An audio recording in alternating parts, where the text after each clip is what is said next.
Muy buenas tardes, amigos. Bienvenidos a Comunidad Creativa Educación Libre Asociación Civil. Estamos transmitiendo en vivo desde la ciudad de Cuernavaca, Morelos. Y hoy tenemos el gusto y el privilegio de entrevistar a Miklos Lukács, un investigador que reside en la ciudad de Londres desde hace varios años. Y para no quitarnos mucho tiempo, quisiera, Miklos, muchas gracias por aceptar la invitación. Y si te parece bien, me gustaría que te presentaras a nuestra audiencia. Bueno, Miguel Ángel, muchísimas gracias por la invitación a todas las personas de Comunidad Creativa, Educación Libre. Soy Miklos Lukács, soy peruano, profesor investigador universitario, me especializo en ciencia, tecnología e innovación. Soy profesor actualmente de la Universidad de San Martín de Porres, en Lima, Perú. El teletrabajo para mí no es nada nuevo, vengo dictando clases a distancia del 2010, entonces para mí no hay nueva normalidad en ese sentido. Claro. Y me doctoré en la Universidad de Manchester, en el Reino Unido, el 2015 con un PhD en Management, con mención en Ciencia y Tecnología. Así que eso es básicamente mi perfil. Ok, pues muchas gracias, Miklos. Pues ahí está, pues todo el respaldo y la experiencia que Miklos ha tenido. Y es muy interesante, amigos, esta investigación que él ha iniciado desde hace varios años con respecto al transhumanismo. Él nos ha venido ilustrando a través de los años y supongo que muchísimo más en el último año 2020 sobre esta filosofía, sobre esta tendencia del transhumanismo, que cada vez que lo podemos escuchar y podemos ver las controversias trae esto y las posibilidades que lleguen a existir para concretarse, pero quisiéramos, Miklos, si nos puedes dar una breve reseña de lo que tenemos que entender y cómo debemos de percibir el transhumanismo. Ok, el transhumanismo es una filosofía política, ¿no? Una ideología, un movimiento cultural que lo que busca es mejorar, como ellos dicen literalmente, mejorar las condiciones o las capacidades cognitivas, físicas, intelectuales e incluso morales de los seres humanos mediante la aplicación de la tecnología a los seres humanos. Es decir, no solamente la tecnología al entorno, sino a las personas en sí mismas.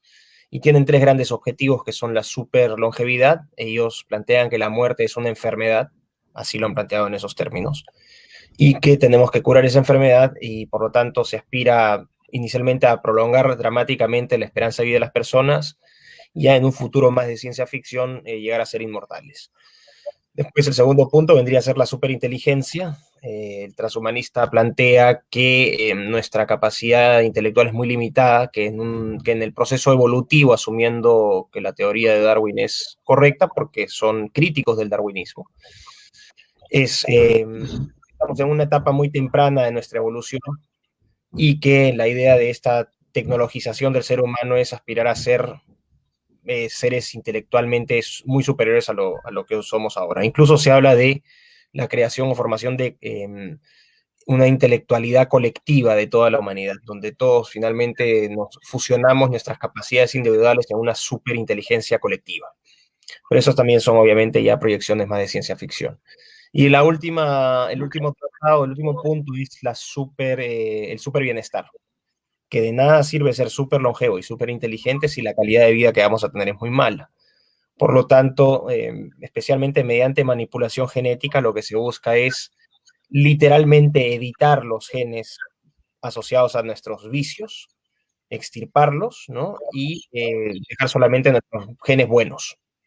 Así vamos a ser seres virtuosos y viviendo una vida de constante placer. Así en esos términos se plantea. En términos de tiempo, Miklos, eh, ¿en qué año estamos hablando de este planteamiento que se empieza a concretar? Se dice que si utilizamos la línea histórica de las revoluciones industriales, parece ser que en el 2030 comienza a concretarse algo. Eh, ¿Qué nos puede decir con respecto al tiempo que se viene para concretar este punto? No, aquí hay varios tiempos en realidad, no es que haya uno, ni siquiera se han puesto de acuerdo en eso. Lo que sí están todos de acuerdo, todos los que promueven este proyecto transhumanista, es que tiene que ser lo antes posible. Entonces, algunos dicen el año 2030, en línea con las metas del desarrollo sostenible de Naciones Unidas, ¿no? Unos dicen que el 2030 ya deberíamos estar automatizados y en los inicios de esta fusión gradual entre lo que es la biología, la tecnología y lo digital. Otros hablan del año 2045. En este caso tenemos a Ray Kurzweil, que es director de ingeniería de Google, para que se vayan dando una idea de por qué las empresas también impulsan esto. Ray Kurzweil es uno de los transhumanistas más prominentes. Él es en la cabeza visible de una variante transhumanista que se llama el singlaritarismo y que se sostiene que en el año 2045 vamos a, finalmente, el progreso tecnológico va a ser tal que ya el ser humano no va a tener la capacidad de hacer sentido de este avance tecnológico porque ya prácticamente la tecnología, en este caso, por ejemplo, sistemas de inteligencia artificial, asumen no voy a ponerlo en esos términos, una vida propia, ¿ok? Y ya no van a necesitar de seres humanos para desarrollarse.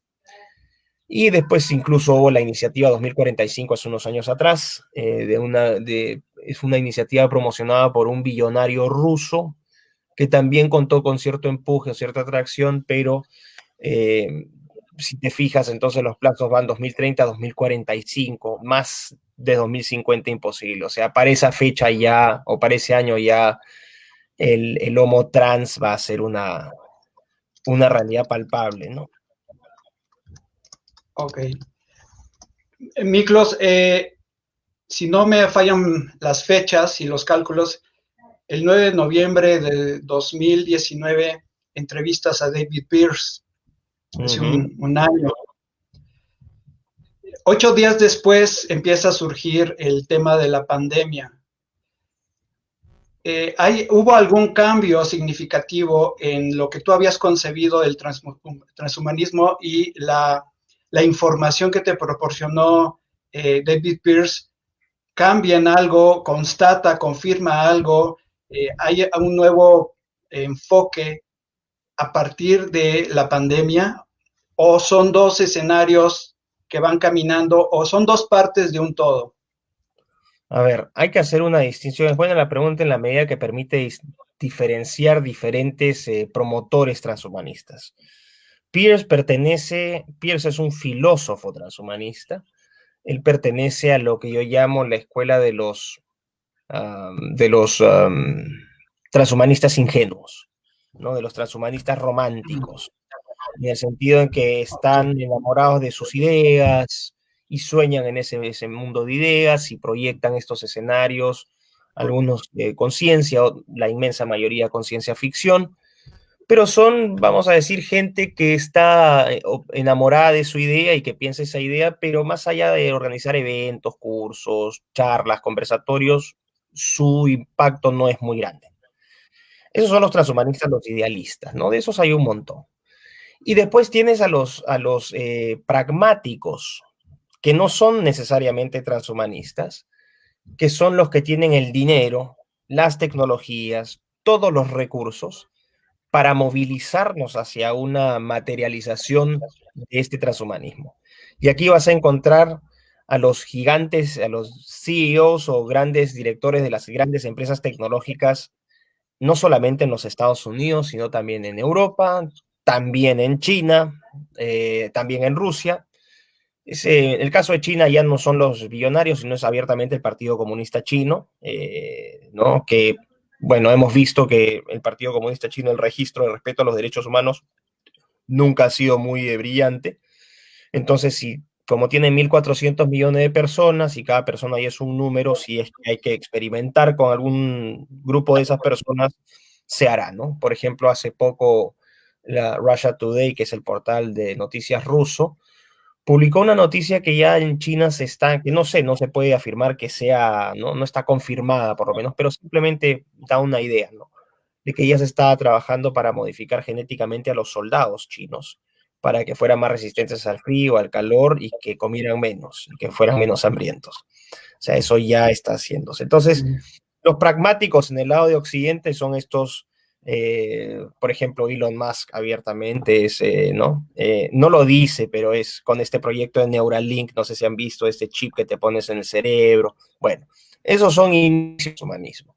Los de Google claramente, Zuckerberg claramente, el caso de Gates también, y por una sencilla razón, y esto no requiere, me dicen, ¿cuál es la evidencia? Lo que estamos viendo es, ¿quiénes son dueños de estas tecnologías, de la inteligencia artificial?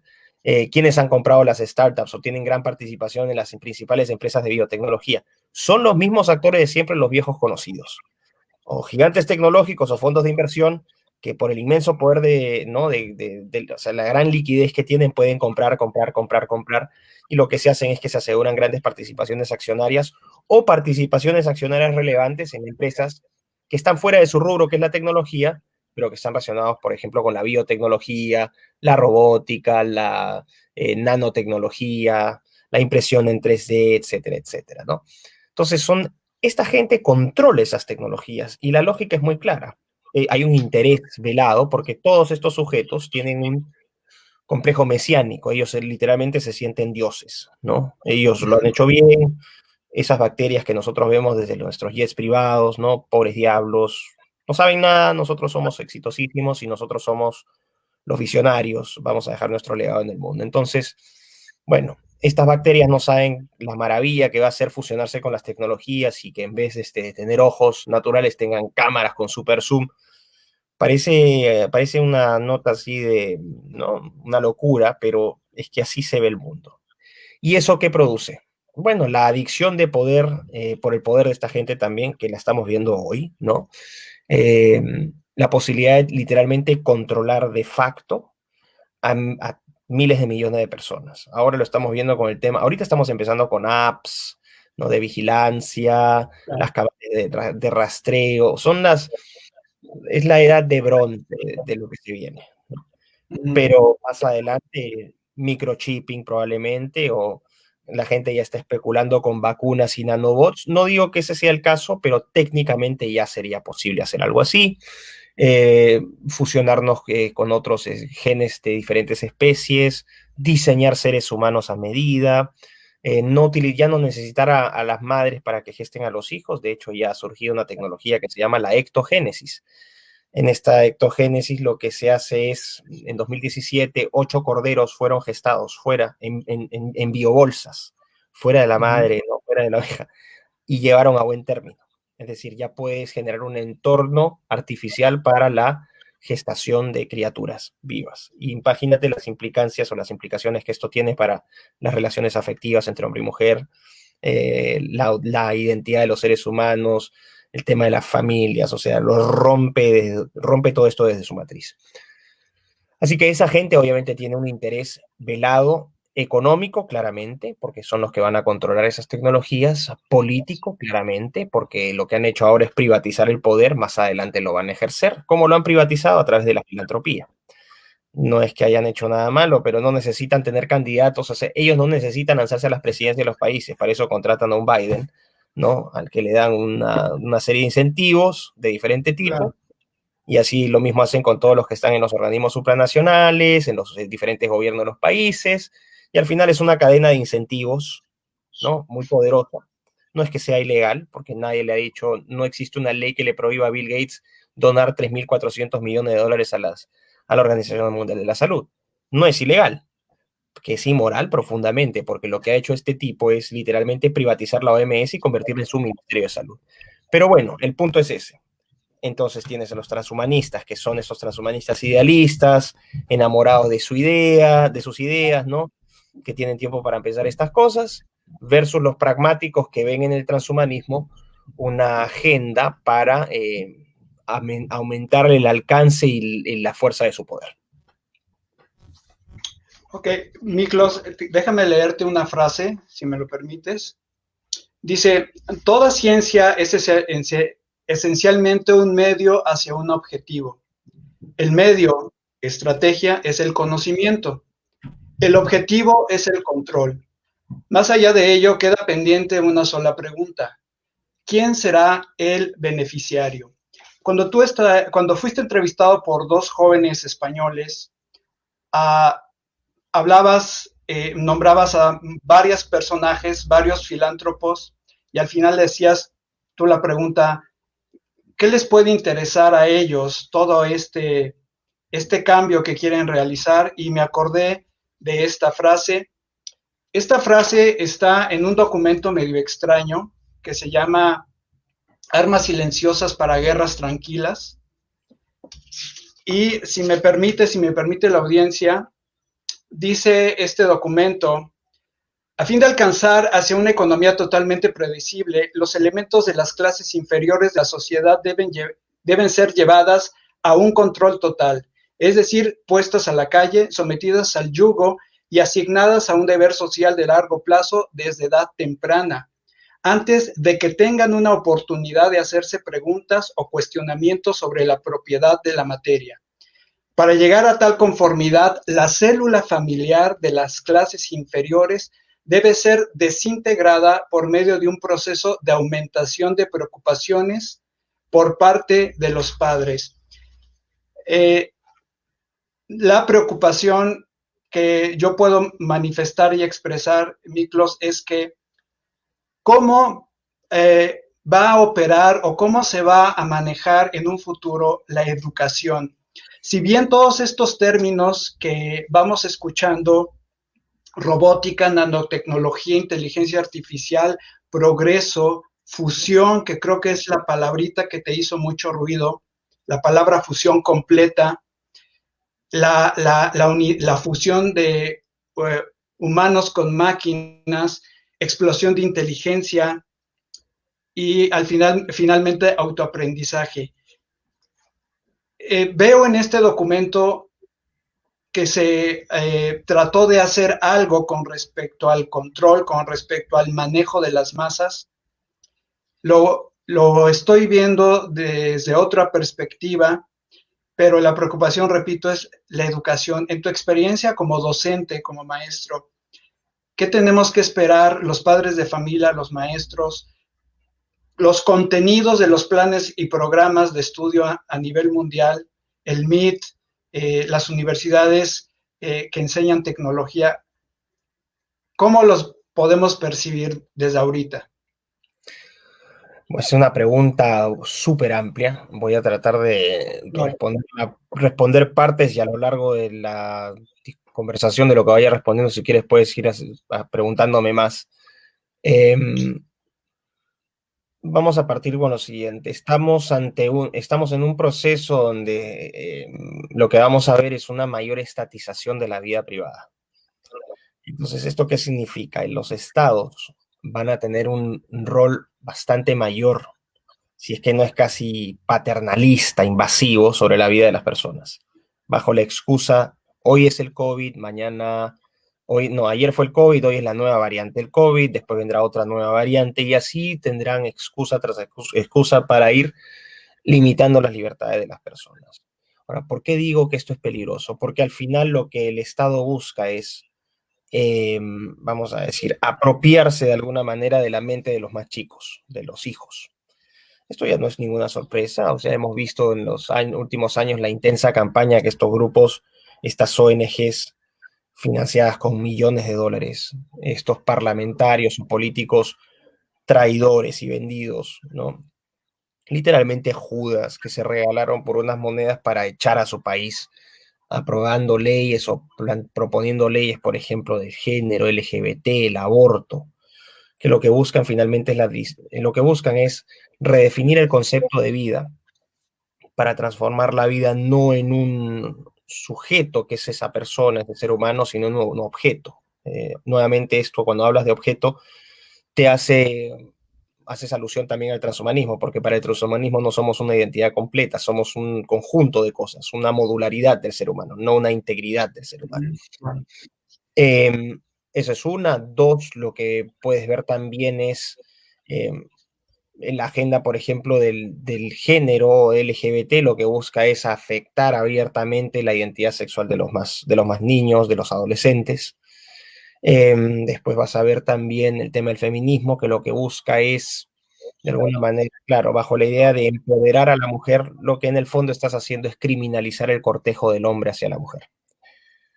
Y todo apunta hacia lo mismo. Si tú te fijas, aborto, género, LGBT, todas estas cosas, el feminismo, apuntan a reducir la población humana, al control demográfico abiertamente. Súmale la eutanasia, nuevamente. Todo esto en un plan de evitar procreación y cultura de muerte. Aquí nadie me puede decir, pero estás hablando tonterías. Oye, ¿la eutanasia mata, sí o no? ¿no? Sí. ¿El aborto mata, sí o no? Sí. ¿Hay más gente o menos gente si abortas? Menos. O por lo menos igual. Y si hay eutanasia, ¿hay más o menos gente? Menos. ¿Estoy hablando tonterías? No. Esto es tan absurdamente simple que no requiere mayor evidencia. Y lo mismo ocurre con las prácticas de homosexuales, por ejemplo, ¿no? Que no se orientan a la procreación, sino que son, por la orientación de esas personas, son parejas estériles, nuevamente, control demográfico. Lo que ves en el caso, por ejemplo, del feminismo, este empoderamiento de la mujer. Lo que estás haciendo es criminalizar al hombre. Si el hombre tiene algún acto, quiere demostrar algún tipo de interés, me vio feo, me quería violar, lo demando o lo denuncio y ese joven termina preso por el solo testimonio de esa mujer violada, ¿no? Violada ni siquiera físicamente, sino violada con la vista, porque ahora las sensibilidades son cada vez mayores. Entonces, si te fijas, todo apunta a un control demográfico. ¿Por qué es importante esto? Súmale a esto, no sé si has visto, ¿no? En la agenda trans, todo este concepto de transhumanismo. Fíjate en estas palabras: transgénero, transespecie, transedad, transraza, transcapaz. Los transcapaces son personas que nacieron sanas, pero deciden autoliciarse para experimentar la vida de otra manera. Entonces, una mujer que se tira ácido en los ojos porque quiere ser ciega, quiere ver el mundo desde la oscuridad, ¿no? Si te fijas, estos 5, lo que hacen es, no conciben al cuerpo humano como una identidad, como un valor, una dignidad intrínseca, sino que es un ataque directo hacia esa propia integridad, ¿no? Por cuestiones de disforias, de diferentes disforias o patologías mentales.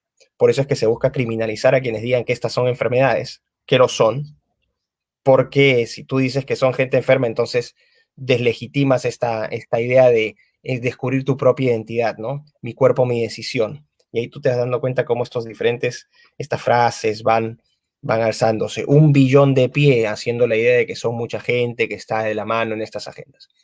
Cuando tú ves en los transgénero, transraza, transespecie, transcapaz, edad, lo que tú tienes son pretranshumanismos. O sea, son pretranshumanismos. ¿Por qué? Porque bajo el manto de la diversidad, ¿no? De la identidad única, de nuestros derechos, de esta vida de placeres, ¿no? Esta vida secularizada completamente, Dios no existe, tú eres tu propio Dios, etcétera. Lo que estás haciendo es instrumentalizar poco a poco al ser humano. Cuando tú, por eso decía que el aborto es tan importante y es la piedra angular, y aquí voy a atarlo con el tema de la educación, no es que esté corriéndome, sino que creo que esta explicación es importante porque va a responder plenamente a tu pregunta. Okay. Cuando un país aprueba el aborto, los fundamentos de esa civilización se van al suelo, por una sencilla razón, porque es en ese punto donde tú legalizas y constitucionalmente en su mayor rango incluso, por eso es que están buscando reformas constitucionales y todas estas cosas, donde tú legalmente autorizas la redefinición o la reconcepción de las personas o de los seres humanos de sujetos de derecho a objetos. Mira qué interesante es esto. Objetos. ¿Qué puedes hacer con esos objetos? Puedes eliminarlos. El aborto. O sea, mira, síndrome de Down. Pobrecito va a tener una mala vida. O sea, apelando al sentimentalismo ¿no? Al sentimentalismo lo que hacen es como una especie de aikido. Prostituyen la palabra y presentan su acto criminal como un acto de bondad y así se lo venden a la gente. Entonces, no pobrecitos, porque ¿qué clase de vida va a tener ese niño con síndrome de Down? Mátenlo, le van a hacer un bien. Eso es eugenesia, abiertamente. Y estoy hablando tonterías.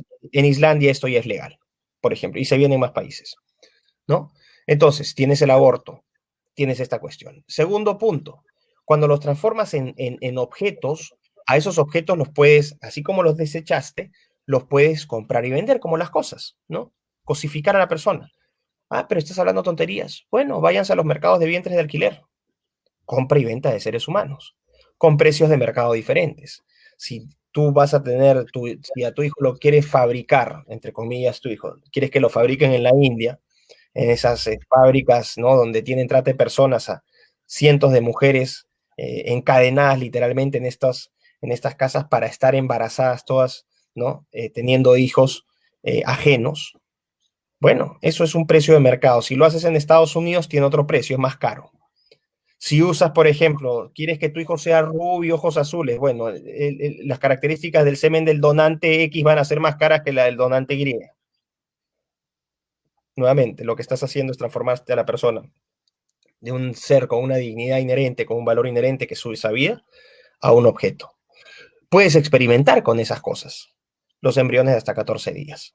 Por ejemplo, en los laboratorios, pues, que se hacen todos estos experimentos terribles. La vez pasada veía ratones a los cuales habían inyectado células de cuero cabelludo de embriones, humanos. Y podías verlos, lo que hubiese sido el cabello de esos niños que hubiesen nacido, incrustados como champas de pelo en las pieles de los ratones. ¿Ok? ¿Por qué es clave esto? Porque cuando tú haces ese traspaso, tú finalmente puedes, al transformar a la persona de sujeto a objeto, el transhumanismo entra perfecto. ¿Por qué? Porque el transhumanismo significa rechazar la identidad, la integridad del humano y finalmente adoptar una posición de modularidad. No somos un todo, sino que somos partes. Puedo amputarme los brazos para ponerme brazos biónicos. Mi cuerpo, mi decisión. Me voy a sacar los ojos porque quiero tener cámaras super, ¿no? Con super zoom y quiero ver en la noche.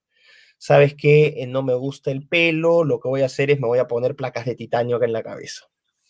Y así sucesivamente. Y ya estás viendo experimentos y ya estás viendo a algunos exponentes transhumanistas, muchachos que se ponen antenitas aquí con chips acá en el cuello, en la corteza cerebral. El caso de Neuralink, que te lo venden, por ejemplo, como una futura terapia contra el Alzheimer. Entonces, te das cuenta, ponen el lado bonito, el lado terapéutico, pero obvian todas las otras cosas.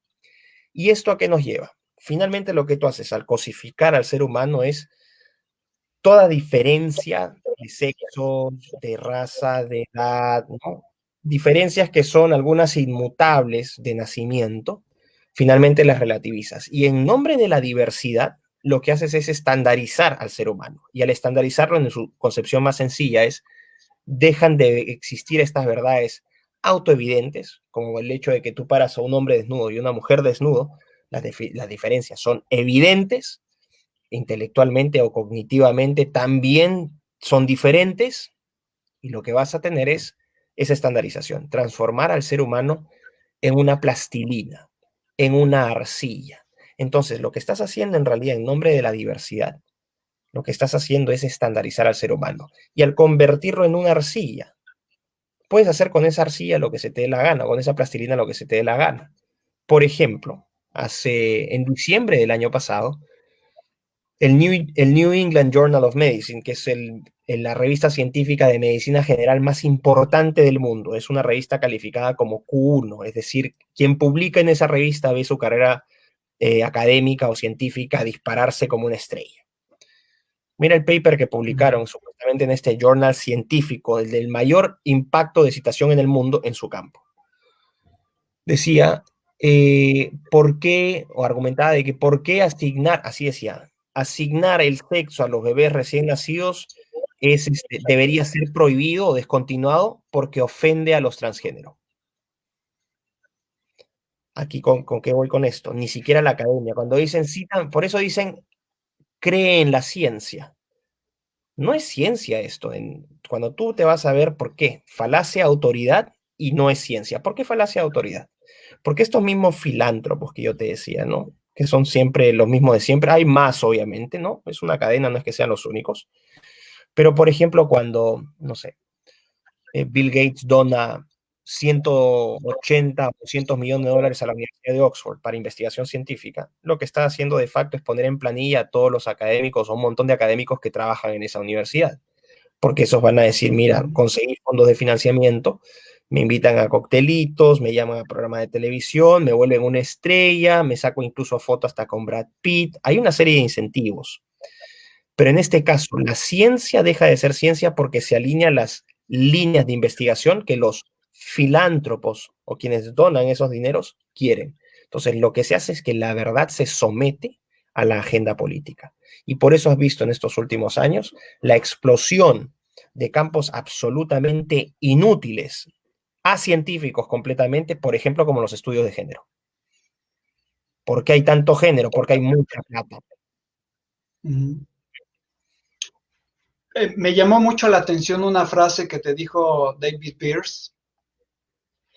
El uso de la tecnología para superar nuestras limitaciones biológicas. Mucho de lo que acabas de explicar. Quisiera abordar dos aspectos, si me lo permites, Miklos.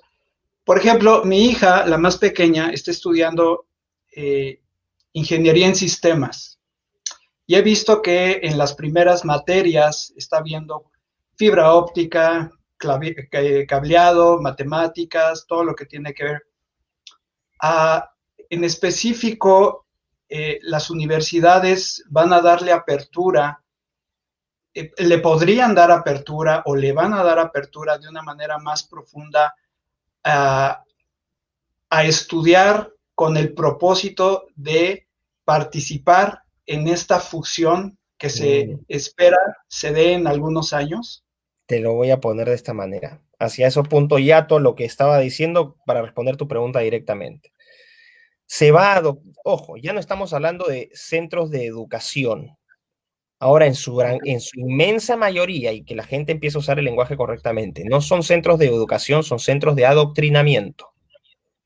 Y aquí no hay ninguna universidad, por más prestigiosa que sea, que se salve. Yale, en los Estados Unidos, por ejemplo, Yale, o Harvard, o Berkeley, en los Estados Unidos, Oxford, Cambridge, en el Reino Unido, son universidades completamente tomadas por la agenda progresista.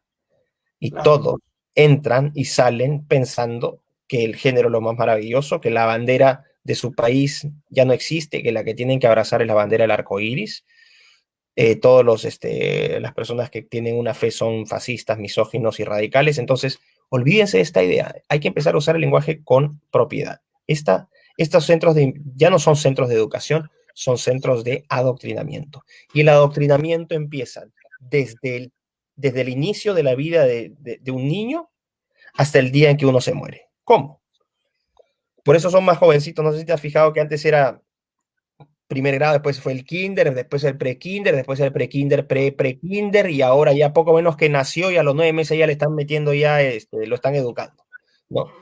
¿Por qué? Porque mientras más chiquititos los agarras es más fácil el adoctrinamiento. Cosas tan sutiles como, por ejemplo, que lleguen a la sala y todo el decorado sea de arcoíris y unicornios, te están bombardeando ahí desde el principio, porque esa, ¿no? Es como que te flashean esas imágenes. Arcoíris por aquí, arcoíris por acá, arcoíris por acá, arcoíris por acá. Tú te vas a Londres. Por si acaso yo no vivo en Londres, vivo al sur de Manchester, pero de todas maneras, tú te vas a Londres y Londres, ver una bandera británica o ver una bandera del Reino Unido es un acto de heroísmo. Tú lo que vas a encontrar es en todas partes la bandera LGBT, que es la bandera LGBT, que es la bandera del globalismo. Entonces, tienes ese adoctrinamiento desde esa edad. Primaria, secundaria, la misma cuestión. Que el tema del género, la igualdad, mi cuerpo, mi decisión, educación sexual a los 7, 8 años, que vayan transgénero a contarles cuentos infantiles con fuerte contenido sexual, es una maravilla, aprende a masturbarte a los 6, está bien meterle el dedo en el poto a otro niño porque está descubriéndolo. No sé si te da dando la idea, o sea, van rompiendo todas estas, ¿no? Estas barreras porque es más fácil atacar la mentalidad de los niños. Salen del colegio completamente ya, los pocos que he podido resistir ahí en casa porque se ha hecho un buen trabajo. Entran a la universidad, la misma cuestión, pero acá le suman la presión de grupo porque están las federaciones estudiantiles financiadas también por estos colectivos, las charlas de los supuestos, todos estos expertísimos profesores con grados doctorales, todos cobardes, sometidos y comprados, la inmensa mayoría, por eso es que la Academia ahora mundial está comprada literalmente, los callan con plata. Vuelve a un profesor oscuro de cualquier rama irrelevante, ¿no? darle algún programa, darle un fondo de investigación, invítalo a que participe en un programa de televisión y el tipo va a vender a su madre para mantener ese estatus. Así es como tienes en esta línea de incentivos, fondos de investigación, invitaciones a conferencias para que te saques foto con los importantes. Los incentivos son múltiples. ¿Y qué es lo que vas a tener? El adoctrinamiento constante. ¿Te atreves a pensar distinto? No te preocupes. Primero, la presión de grupo de todos los ya adoctrinados. Segundo, si es que ya soportaste la presión de grupo, el profesor se va a asegurar de que tú cumplas, porque si no, no vas a pasar de curso. Y así te vas todo el tiempo. Termina el colegio, termina la universidad. Medio de prensa, gobierno, la propaganda, los restaurantes, el bombardeo es constante. ¿Y a qué apunta esto? A literalmente formatear la mente de las personas para que acepten cosas que son completamente antihumanas y antinaturales. Por ejemplo, distanciamiento social, mientras más te alejes, mejor. No abraces a tu familia. O esas bolsas, no sé si veías esas imágenes grotescas de esas padres, de esos hijos que iban a visitar a sus abuelitos, a sus padres abuelitos, y que se tenían que meter estos brazos en estas bolsas así para hacer todo eso. La deshumanización. Métele a eso el tema de la robótica, la tecnología, la destrucción de los valores absolutos a través de la demolición de la religión.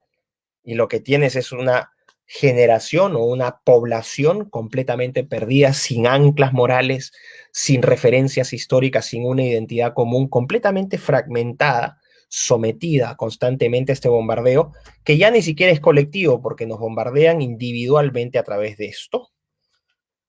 Y lo que tienes es el colapso completo de una civilización, de una sociedad. Pero fíjate la ironía, Miklos, que, por ejemplo, en el contenido de los planes y programas de México, invitan al docente a desarrollar actividades, estrategias de aprendizaje, metodologías, sí por un lado con un sentido humanista, que no es propiamente iniciativa de México, sino de la OCDE, en el sentido de cómo abordar la educación, pero por otro lado que se me hace un poco irónico que también te inviten a impulsar a tus alumnos a tener un pensamiento crítico. Entonces, si hay estudiantes que en verdad lo desarrollan, pues se van a dar cuenta de toda esta trama y toda esta situación que se está viniendo. Lo que están haciendo es que ese es el punto, nuevamente, usar el lenguaje es un instrumento político. No quieren, cuando te dicen lo que queremos es desarrollar tu pensamiento crítico, lo que te están diciendo es vamos a abolir completamente tu pensamiento crítico. Cuando te dicen, mi cuerpo, mi decisión, no, no es, tu cuerpo sí, nuestra decisión. O sea, todo lo han prostituido y corrompido a través del lenguaje. Vas a ser más libre, mentira, vas a ser menos libre. Estamos cuidando tu salud, mentira, estamos destruyendo tu economía. Y así sucesivamente. El progresismo invierte todo. Igualdad, totalmente. ¿La igualdad para qué? Porque todos vamos a ser igualmente pobres, igualmente estandarizados, igualmente controlados. Inclusión, efectivamente, todos vamos a ser incluidos en este sistema tecnofeudalista, adoctrinador y totalitario.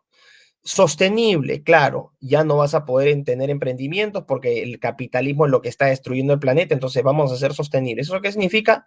Vas a quedarte encerradito en tu casa y te vamos a dar tu renta básica universal para que vivas como un animalito hasta que esperamos te mueras rápido y nos vamos a asegurar de que incluso trate de suicidarte porque vamos a hacerte la vida tan miserable cuando seas anciano que te vamos a legalizar la posibilidad de que tú te mates como en Holanda para que tomes esas pastillitas y desaparezcas todo el planeta. Todo está orientado, todo esto es una maquinaria orientada al control demográfico, orientada a la deshumanización del ser humano y todo no solamente con fines comerciales o políticos, sino de una visión abiertamente mesiánica de unos pocos.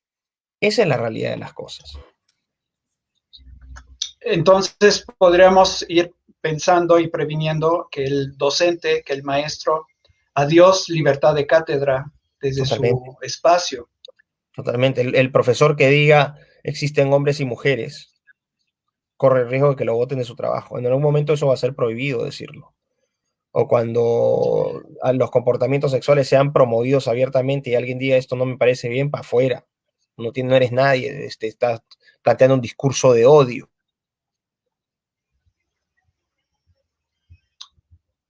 Ok, creo que ya se congeló la señal. Bueno, no sé si me escucha por Miklos. Sí, aquí estoy, ¿me escuchas? Es que le quedó. Miklos, vamos cerrando esta, si me lo permites, esta primera charla y poder tener la oportunidad de seguir platicando, porque hay muchas cosas que están muy, muy, muy pendientes, muy inquietantes para mí. Por ejemplo, quisiera terminar cerrando con lo siguiente. En la idea bíblica y la idea judeocristiana, Miklos, pienso yo que realmente toda esta élite que es atea, realmente no está queriendo luchar en contra de la humanidad, desde mi punto de vista. Está luchando directamente contra Dios. Imagen y semejanza de Dios es el hombre. Varón y hembra ha sido creado el hombre. Y algo que me parece interesante, que dice David Pearce, que quiero que la humanidad deje de sufrir, que no tenga este dolor, que no pase por este proceso cerebral o neuronal donde haya todas estas características que nos llevan al sufriendo, que sin embargo no nos gusta vivir, no nos gusta sufrir, pero hay una promesa, no habrá más llanto, no habrá más dolor en la eternidad, aquellos que tenemos la fe cristiana, ¿no? Entonces es muy, muy esperanzador que tenemos de alguna manera la alternativa, ¿no? Pero esta parte te lo pregunto como se lo pregunté a un profesor que entrevisté hace algunas semanas. ¿En dónde queda Dios para estas personas? Si bien son ateas, pero ¿dónde está Dios para estas personas desde esta perspectiva? Hay un libro que tuvo mucho éxito, que fue publicado hace septiembre del 2015, si mal no recuerdo, de Yuval Noah Harari, ¿no? Homo Deus, Uh-huh. que fue la Como de sí. continuación de Homo Sapiens, que fue su primer libro. Homo Deus, él plantea abiertamente una agenda transhumanista. Este es un historiador judío, gay, abiertamente anticristiano, que supuestamente se presentó como el gran crítico del transhumanismo. En realidad, Yuval Noah Harari es un promotor, vamos a decir, asolapado, ¿no? Comparte tarima con Gates, o sea, lo invitan a Google a dictar charlas, a Facebook. Si tú realmente estás en contra del sistema, lo último que vas a hacer es visitar esos sitios. Bueno, ese título es revelador. ¿Dónde está Dios? ¿Qué es lo que buscan con Dios? No buscan nada porque ellos se sienten dioses. Ellos no tienen que buscar a Okay. Dios, no existe, porque yo soy Dios. O sea, ¿tú quién eres? No es nadie. Tú eres una bacteria. Yo soy Dios. Y como Dios, bueno, y como sé más que tú, y tengo más éxito que tú, y tengo más poder que tú, entonces vamos a hacer el mundo a imagen y semejanza de mi visión de progreso.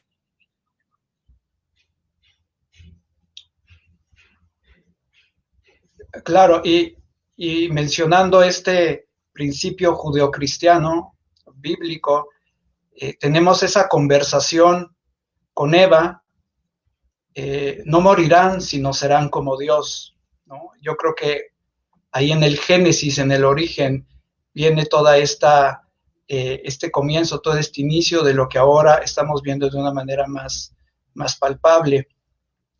Miklos, estamos terminando el tiempo. No sé si nuestros amigos que nos han acompañado esta tarde tienen alguna pregunta. Es el momento de hacerlo, chicos. Pero finalmente, Miklos, ¿qué mensaje? Vamos a esperar un momentito si se vuelve a conectar Miklos, porque él está en Londres. Él está en Londres, no sé si haya tenido problemas de conexión.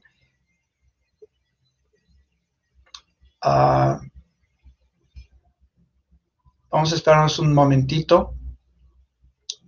Y bueno, sin embargo, amigos, ustedes se han dado cuenta a través de esta plática, ustedes pueden seguir a Miklos Lukács, ha sido muy controvertido. Las diferentes entrevistas que él ha tenido a lo largo de casi 10 años que ha estado investigando esto del transhumanismo. Le recomiendo mucho la entrevista que él hace a este hombre David Pearce sobre el transhumanismo y donde se revela estos supers que caracterizan al transhumanismo, superinteligencia, superlongevidad y la super felicidad. Y también les recomiendo mucho la entrevista que Miklos le hace a Sir Roger Scruton. Lamentablemente falleció hace algunos meses, el año pasado. Y bueno, parece que no hay la reconexión con Miklos, pero estén pendientes a una siguiente plática que tendremos con él. Y les agradecemos mucho que nos hayan visitado esta tarde a Comunidad Creativa de Educación Libre. Recuerden que somos una asociación civil que promueve toda la educación libre y alternativa. Y, bueno, ya regresó por acá Miklos. Ok, Miklos, estaba yo cerrando, pero te comentaba que retomando este principio de ser como Dios, recordamos en Génesis que precisamente la conversación que se tiene con Eva es lo que le dice la serpiente a Eva: no morirás, sino serás como Dios, sabiendo el bien, sabiendo el mal.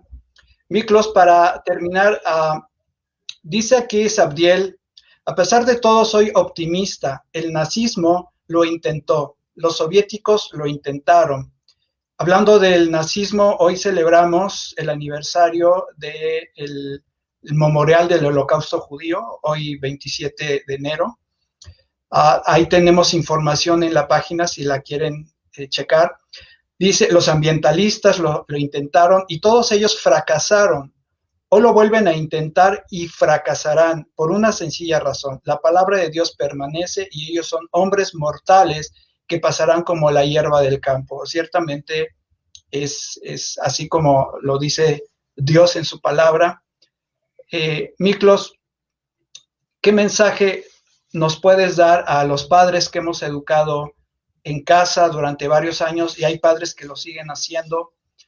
Desde mi punto de vista, en algunos aspectos la hemos librado con algunos contenidos, algunas estrategias pedagógicas o metodológicas y que se han retomado en casa. Sin embargo, los hijos que han sido educados en casa se están enfrentando a esta situación que vivimos a nivel mundial, pero pues van a estar en las universidades, van a estar siendo bombardeados.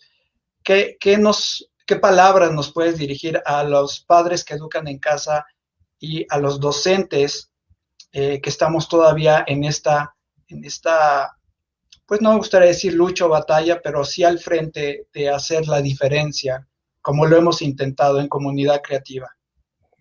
Bueno, en primer lugar, disculpas por la interrupción, se cortó la señal. En segundo lugar, felicitarlos por el inmenso trabajo que están haciendo, porque es un acto de heroísmo ahorita lo que ustedes hacen. Les pediría que sean muy fuertes porque el Estado va a ir tras sus hijos. En algún momento van a empezar a prohibir el homeschooling y todas estas cosas. Estoy convencido de que hacia eso van, porque para tener una lealtad y un completo sometimiento se tiene que controlar a toda la población. No puede haber disidencia. Entonces hacia eso van a apuntar, ¿no? Apelando a diferentes leguleyadas y cosas por el estilo. Con respecto al comentario que me hiciste al principio de este autor que citaste, yo soy lo que, o sea, en términos prácticos, yo soy un pésimo católico. Yo tengo dudas sobre la existencia de Dios. Soy católico, bautizado, confirmado, o sea, ¿no?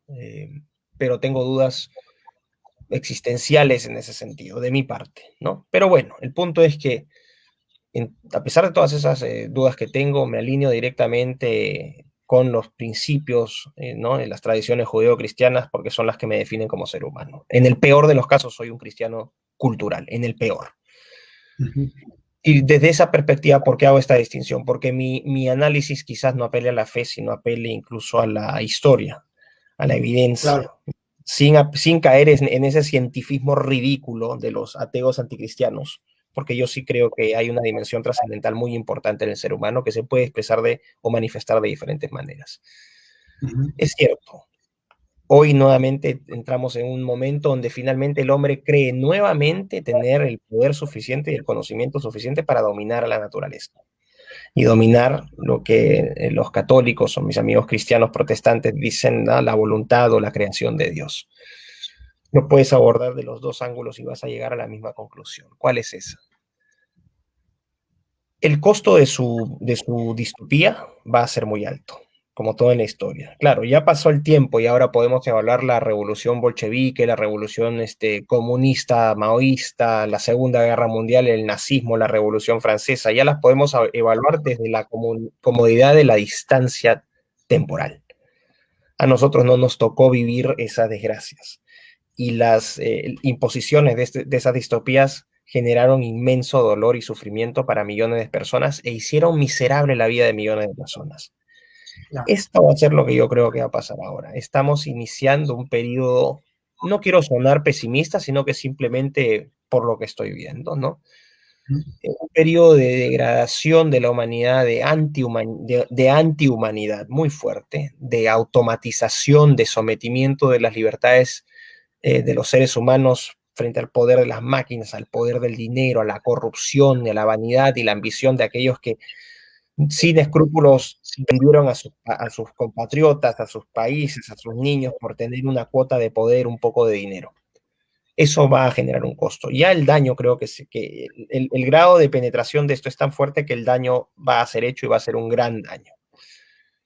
Y probablemente a nosotros, lo digo también nuevamente con responsabilidad, quizás nosotros ya no volvamos a ver la vida que vivimos en algún momento. Y probablemente tengamos que prepararnos para ver atrocidades en vida. Atrocidades en vida. Pero como tú bien dices y como señala ese autor, nuevamente van a caer. Claro, harán el estudio de la historia de más adelante, dirá que durante este periodo se cometieron una serie de atrocidades y cosas terribles, y en el camino murieron millones de personas, ya sea de hambre, ya sea por suicidio, ya sea por cortocircuito porque la fusión con el chip no fue bien, etcétera, etcétera. Pero el ser humano, el espíritu del ser humano es más fuerte, creo que se impone. Y yo veo que este oscuro periodo en el que recién se está iniciando va a acabar. No hay maldición que sea eterna. Son 7 años de vacas flacas. Métele 50, 60, 100, 150 años. Pero no son eternos. Y yo, mi único deseo es, y este es el único deseo que tengo, que a pesar de todo este dolor que se va a producir, que las futuras generaciones puedan aprender de esta experiencia para que no vuelvan a repetir esos errores. Y que los nombres de todos aquellos que hoy se presentan como dioses ante nosotros, estos dioses carnales, que esos nombres sean recordados en la historia con igual o peor magnitud como hoy recordamos el nombre de Hitler. Yo creo que con esas cosas yo me voy a dar por pagado. Ok, pues muy, muy agradecido, Miklos, honrado de haber platicado contigo y como lo mencioné hace un momento, el poder tener otra oportunidad, que nos des otro espacio, que nos des aún a la distancia. Y pues muchas gracias, amigos. Ahora sí nos despedimos. Miklos tiene otro compromiso allá en Londres. Y pues gracias por haber participado y recuerden acompañarnos cada semana, cada 15 días, las entrevistas que estamos teniendo. Ya estamos siendo internacionales. Precisamente hace algunas semanas entrevistamos a alguien en Perú, Miklos, un profesor que está allá en la montaña haciendo la diferencia en la clandestinidad, en el homeschooling en Perú. Y bueno, ahora nos toca, bueno, también pudimos entrevistar a este catedrático de España, y ahora, bueno, Miklos, que es peruano, pero reside allá en el viejo continente. Muchísimas gracias, Miklos. y estamos en una próxima entrevista. Gracias amigos, que Dios les bendiga. Hasta luego.